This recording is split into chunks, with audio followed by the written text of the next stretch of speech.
Yeah, I think the biggie is that there's this crying need. It's something that Zach pointed to in his speech, that we can't sort of carry on with a Labour government that has not done anything like enough to get out of this sort of horrible doom loop that the British economy is actually caught in at the minute, and it seems incapable of getting out of that, whilst there's this great vacuum of people realising there's a problem and no alternative saying, actually, we could do this, we could run the economy in a much fairer, more socially just, less environmentally damaging way, right? That's a great big space that is ready to be filled. And if the Greens or somebody doesn't fill it, then what happens, of course, you've seen what's happened over the last 12 months. You get Reform appearing and gobbling up loads of votes from people who are, frankly, understandably pissed off. I mean, that's just true, right? Why would you not be angry about the state of everything at the minute, but completely nonsensical non-solutions to everything there?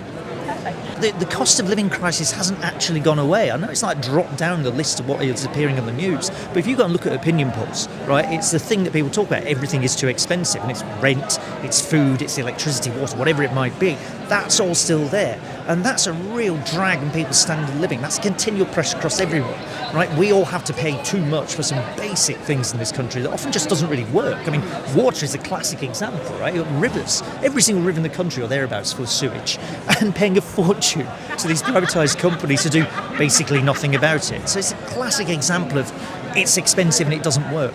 We talk about that. I think we can get somewhere on it.